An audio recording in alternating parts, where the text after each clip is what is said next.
ஒரு அரசாங்க வேலையில நீங்க பல வருஷமா இருக்கீங்கன்னு கொஞ்சம் கற்பனை பண்ணி பாருங்க. உங்க பதவி உயர்வுக்காக காத்துட்டு இருக்கீங்க, ஆனா அது வருஷக்கணக்கா தள்ளி போயிட்டே இருக்கு.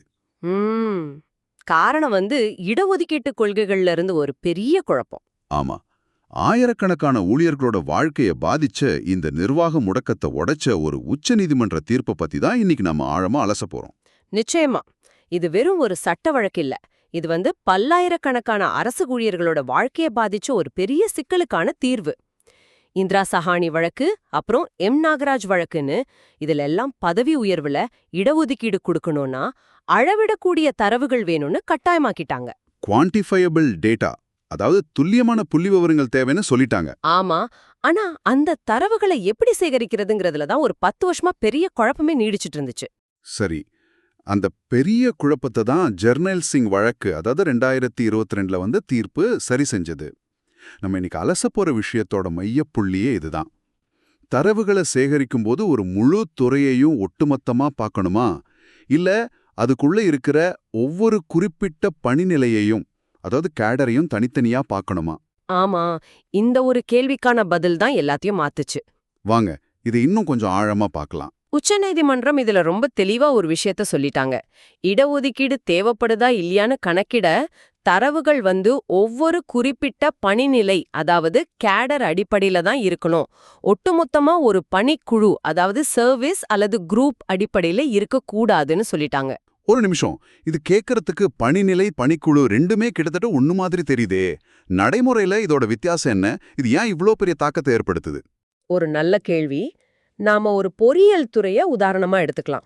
சரி. அந்த முழு துறையையும் நாம பணிக்குழு, அதாவது சர்வீஸ்னு சொல்லலாம். ஆனா அதுக்குள்ள உதவி பொறியாளர், செயற்பொறியாளர், தலைமை பொறியாளர்னு பல பதவிகள் இருக்கு இல்லையா? ஆமா. இந்த ஒவ்வொரு குறிப்பிட்ட பதவியும் தான் ஒரு பணிநிலை, அதாவது கேடர். இப்போ ஒரு துறையை ஒட்டுமொத்தமா பார்க்கும்போது SC/ST பிரிவினரோட பிரதிநிதித்துவம் போதுமான அளவு இருக்கிற மாதிரி ஒரு தோற்றம் கிடைக்கலாம். ஓ, அப்படியா? அப்போ கீழ்மட்ட பதவிகள்ல நிறைய பேர் இருப்பாங்க, ஆனா உயர் பதவிகள்ல ஒருத்தர் கூட இல்லாமலும் இருக்கலாம். எக்ஸாக்ட்லி, மிகச்சரியா சொன்னீங்க. ஆனா மொத்தமா கணக்கு பார்க்கும்போது இந்த ஏற்றத்தாழ்வு யாருக்குமே தெரியாம போயிடும் இல்லையா? அதுதான் பிரச்சனையே. இந்த தவறான தோற்றத்தை தவிர்க்கத்தான் ஒவ்வொரு பணிநிலைக்கும் தனித்தனியா தரவு வேணும்னு நீதிமன்றம் ரொம்ப உறுதியா சொல்லுச்சு. இதனாலதான் இதுக்கு முன்னாடி கர்நாடக அரசு பயன்படுத்தின மாதிரி ஆய்வு, அதாவது சாம்பிளிங் மெத்தட் முறையையும் நீதிமன்றம் ரத்து பண்ணிடுச்சு. ஓ, அந்த சாம்பிளிங் மெத்தடையும் ரத்து செஞ்சாங்களா? ஆமா, அது எப்படி சொல்றது, ஒரு தோராயமான கணக்கு. ஆனா இடஒதுக்கீடு மாதிரி முக்கியமான விஷயங்கள்ல தோராயத்துக்கு இடமே இல்ல, துல்லியமான புள்ளிவிவரம் தான் வேணும்னு நீதிமன்றம் சொல்லிட்டாங்க.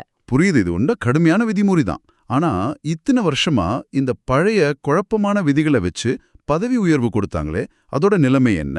இந்த தீர்ப்பு அந்த பதவிகள் எல்லாம் ரத்து செஞ்சிடுச்சா?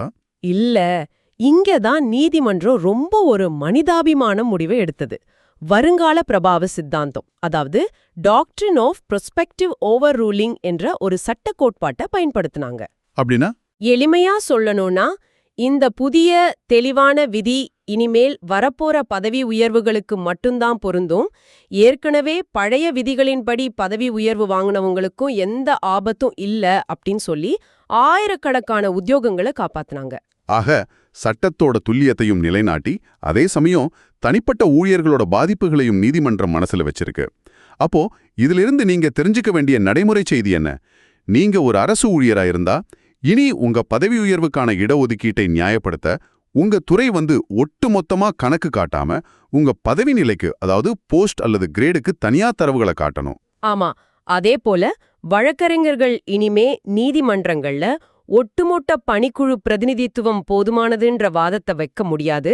ஜார்னைல் சிங் 2022 தீர்ப்பு தான் இப்ப புதிய அடிப்படை. சுருக்கமா சொன்னா, பரந்த அனுமானங்களை விட கணக்கீட்டின் துல்லியத்திற்கே உச்ச நீதிமன்றம் முக்கியத்துவம் கொடுத்திருக்கு. ஆமா, அதுதான் அந்த தீர்ப்போட சாராம்சம். இப்போ உங்களுக்கான ஒரு கேள்வி.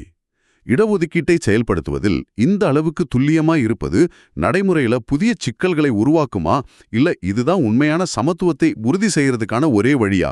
இத பத்தி நீங்க என்ன நினைக்கிறீங்க?